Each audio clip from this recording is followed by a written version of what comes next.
Are there any threats on the horizon? There's a lot of threats on the horizon. And what's changing? So this is the thing, I think, and we'll get a bit of feedback from the audience as well. So we do a bit of a freewheeling sort of fireside chat is how we find this sort of works best, but also it was great that Dan's triggered a few things that we're seeing. I mean, there's the ever-evolving changes that people talk about, but what are you seeing? Like in the chair that you sit in at Fortescue at the moment, what are you seeing as the biggest change? The biggest change is the speed and the velocity of attacks. So I think we're seeing like a 3,000% growth in kinds of attacks coming through our operational areas. We're seeing identity is absolutely important. So we're doing a lot of work to uplift identity at every layer. Over half the email coming into our organisation is discarded.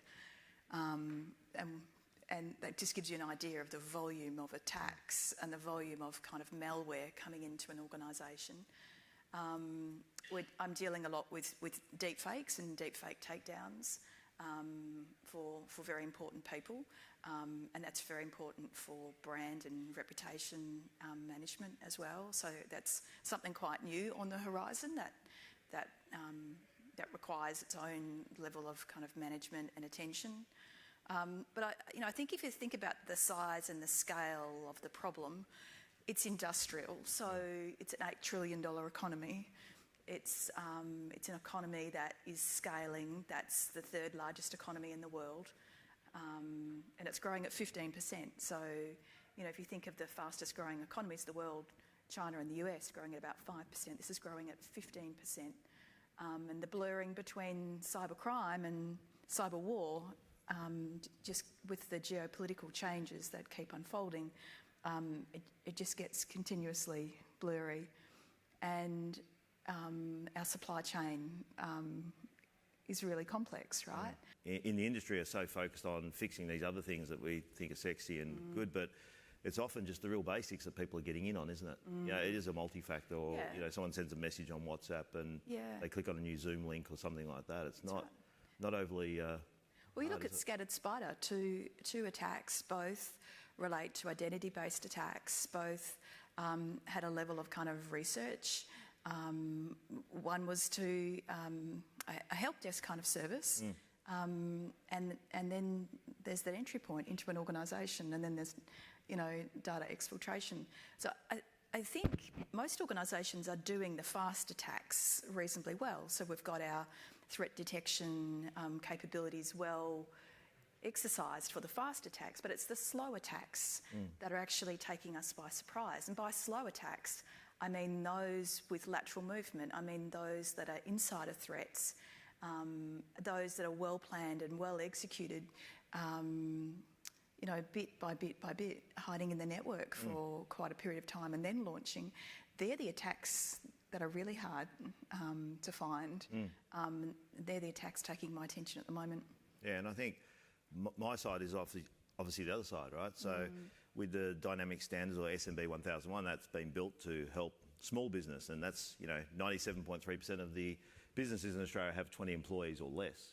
So we focus on Qantas and we talk about third-party risk there with what happened in an offshore environment in the Philippines. But the third-party risk for a small business is obviously quite large as well. And we don't tend to be educating those people, register for a business, do these sorts of things, make sure you pay your tax and do those sorts of things. But what about teaching them the basics of cybersecurity? So, the SMB 1001 was an ask of Claire O'Neill when she was the minister to produce a health check for small business. And obviously once she moved on as minister, that sort of just was stuck in abeyance. And we had made that an international standard now, but I think in Australia we still have very, very siloed sort of environment. So, the work with the stuff we're talking about, threat intel, a lot of people keep that in-house or it can't be shared. And we need to open that up a bit more. The step with like the CISAC was great, in the health environment, others, but we need to do a lot more, and the government needs to do a lot more to basically open those sorts of things up as well. So from your side, you've got an environment, you have a team, businesses don't have that, but what can we learn from your business that could be applied into small to medium-sized businesses as well? I think there's two things that we need to do more of. AI has been adopted by attackers much faster than it has been in defence. So I think we need to think about using AI and thread it through every layer of our defences. And then we need to think about the security hygiene and the cyber culture and have that threaded right through the organisation as well. There was a very interesting piece of research that was done that actually listed a kind of a hierarchy of needs. Microsoft did it last year, and at the bottom they put identity, and I thought that was really interesting. The foundational capability being protecting identity. The next layer looked at all of the endpoint, and we've known that, and many organisations have invested lots and lots in endpoint protection. The next layer was all that strategic IP, like all data isn't equal, right? So if you work out what's the strategic IP in the organisation and protect that, that becomes really, really critical for maintaining IP and protecting against insider threat.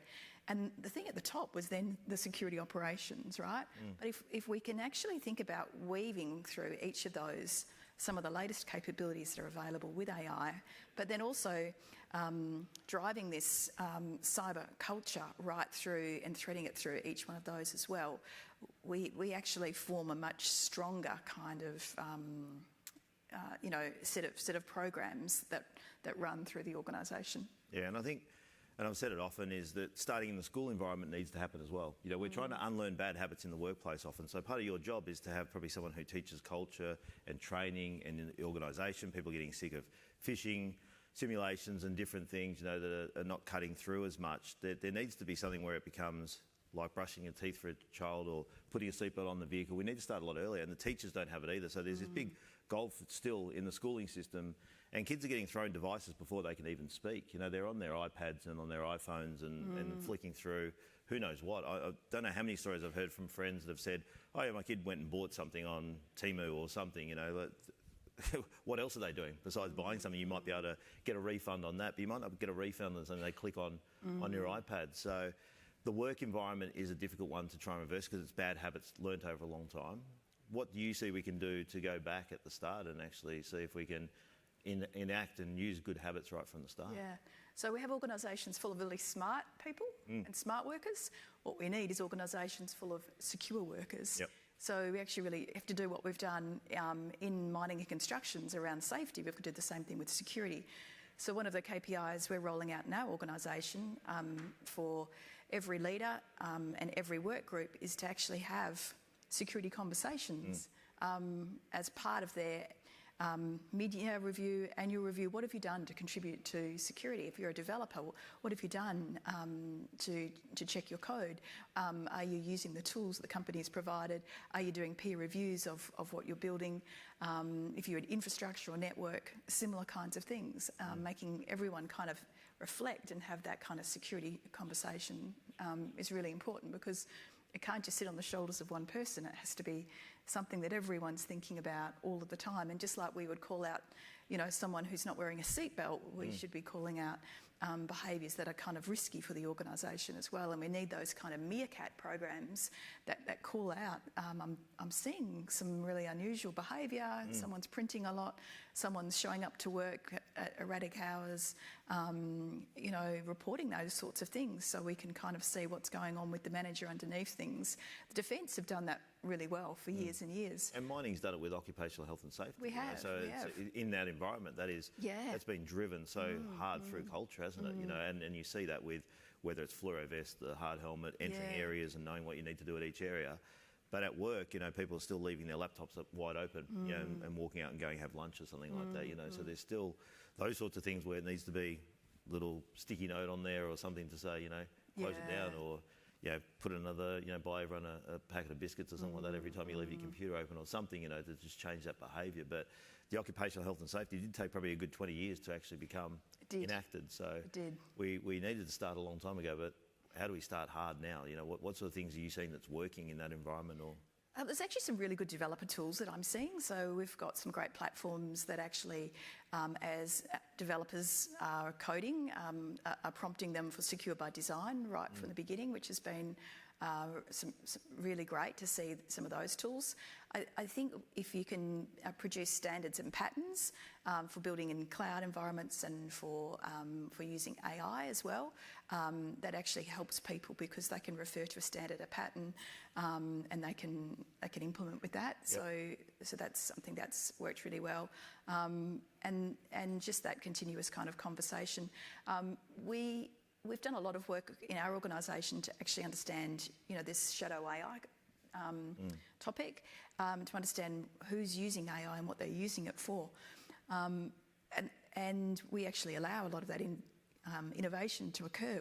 And then when we find out how they're using it, we'll then encourage it to be brought inside the enterprise program. And then we're actually raising kind of risk, but we're actually mitigating on risk as we see it. And actually building a tool set across a number of different relationships we already have to make sure we're managing for vulnerabilities, protecting models, managing for privacy, safety, and the behaviour of the model, and the unpredictability of it as well. Yeah, because we need to change outside. So in these rooms, we always have these conversations, and I think we both get a little bit, I won't say annoyed, but it's just that we have these conversations in this room, and a lot of people know a lot of the stuff we're talking about, and know this is right, and know this is something we need to be and should be doing, right? But it's not getting outside that layer. We stay inside this cyber bubble, and then we often have, I won't say fights, but disagreements about certain things which probably aren't that important within these environments, but not going outside to even just get those basics there. To that end, and talking about innovation, like I've got a group together of 12 CISOs that we're building problem statements for at the moment, and we have a $100 million fund that we're starting in Queensland next month, which will grow businesses. So in the 2030 strategy, it said we need sovereign capability. So the government called out sovereign capability. And I've had chats with Michelle, who was on yesterday, but they're not giving any money for that. So we've got the fund. So we've got Main Sequence Ventures through CSIRO. We've got some money through KPMG. We've got Taurus Ventures. One of the companies we did 12 months ago just had an exit at $2.5 billion. That was actually announced last night. But in this environment we're building, and you've got to have cyber built in and baked in from the start, right? There's no use doing a startup and having it insecure, because when you go to the VC funding round, if they look through the security stack and they see that you don't have security sorted out, you won't get the money. So we have to have that in there. So we are doing AI, real AI, and we are doing quantum, or looking forward with quantum as well. But this is now type stuff, right? So in 2030, the strategy calls for sovereign capability. We're in phase 2 now. What do we do in phase 1? It was supposed to be citizens and small business. We had to build Dynamic Standards International and SMB 1001 for the government without funding from the government, the CISAC, the stuff that had to get done. It's getting done by people outside, and we're not getting that assistance in here. So I think collectively as a group in this room, and the businesses we're involved with, we need to do it. So if you do have any ideas, because we're starting this sprint in August, we've got our first roundtable with the 12 CISOs happening this Thursday, or tomorrow night, the 24th. And we will be building this capability for Australia. And this is 1.3% of the market is Australia in cyber. We're not building this, we're building unicorns to go overseas. So think Atlassian, where we did the thing last week, or think, Bugcrowd are now a $1 billion company.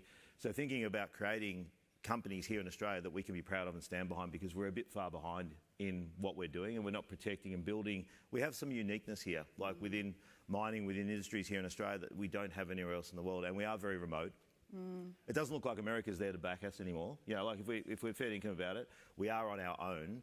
So being that way and taking that responsibility, how can we lead in this region? Because, we are a regional leader. If you think about all the little islands that sit off from us, we are looked upon as a bit of a big brother. But what are we doing to lift that up? I know defence and, Brendan was going around with DFAT and stuff like that in the region. The Philippines, I'm having a meeting with tomorrow. Had a chat with Vietnamese government yesterday. That they want to help, and everyone's looking for leadership. We need to lead as a country. We need to be seen as leaders. And, if we're going to do that in the room, we lead here, and you start at home. So you start in your own businesses, you start with your own people, you start with their families, because they may not care about where they work and that they're protecting work. It's just a place they go to work. But when people get attacked and they lose their money, there was a thing on SBS 2 weeks ago on Insight, and it showed the hacks, and it showed, a kid that had saved $109,000 for his first home deposit, man-in-the-middle attack, that's gone. But the saddest one was a son that was on Instagram, and he'd been flicking through, 16-year-old, 18-year-old girl sends him a nude pic, he sends one back I was obviously not an 18-year-old girl. He gets blackmailed, send me $500 US. He does it. They go for another hit, goes, talks to his dad, says, Dad, I'm getting, this person's trying to extort me. He tells them to bugger off. Then they release the photo. So because they'd hacked his Instagram account, they sent the nude photo to all the friends, all family, embarrassed, right? This kid that was outgoing retreats inside himself. Long story short, at 18 years of age, the dad's gone knock on the bedroom door to take him to work, and the son's committed suicide, due to that. So these are the things you don't see. You see Qantas attack, you see Medibank, you see all that stuff, but you don't see that, right? And that's where the real issue is, and that's what we've got to change. Yeah, so I want to pick up on a couple of points there. Deepfakes are a really big issue. So the rise of synthetic media has completely changed the landscape. And 98% of deepfakes are actually pornography. So what that means for children, what that means for women, what that means for people when reputations are tarnished by deepfakes is really considerable. And 65% of people don't recognise a deepfake because their technology is now so advanced. Yeah. So I've been exploring this a little bit. For one of the people in my organisation, I'm doing some work with. There's 2,000 to 3,000 deepfakes of them a year. Sitting underneath the deepfakes is a whole bunch of investment schemes. Those investment schemes are really sophisticated. So you get lured into WhatsApp. Yep. The initial investment is as low as $400. And initially your investments go well for a little bit because they play the market, and then you invest more and more money, and then those investment schemes, you end up losing $50, $60, $100, $400,000 pretty quickly. But taking those schemes down is really hard, really hard, because the organisations who actually allow those schemes to continue are actually getting a revenue stream that's coming up through those. So organisations like Meta and Twitter, you can request takedowns, and you go through the process to take them down. But as soon as you get one taken down, another one springs up. It's like whack-a-mole, right? Yeah. Yep. So I've been exploring this problem and how do I fix this problem. I think this is the perfect use case for agentic AI, because you can actually program a workflow that will do all of the requests and takedowns and things like that. But we have to do something about deepfakes, because underneath all of those deepfakes are mum and dad investors who are being lured into those environments. And that's fueling a completely different size economy of scams.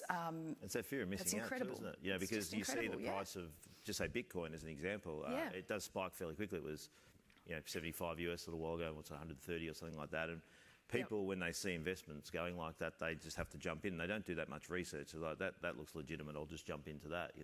That's also something hard to track. So you combine that fuel onto the fire. In the States, that's a $3 billion economy right there with deepfake scams. And in Australia, I think Australians lost $16 billion to scams. And that's reported. So there's a lot of people that report. Which is rising at 33%. So really, really considerable. Not only from an enterprise point of view, but also from our friends and family and those people who get caught into this environment. Very difficult to detect, even more difficult to report and take down. But it's one of the modern problems we're trying to solve.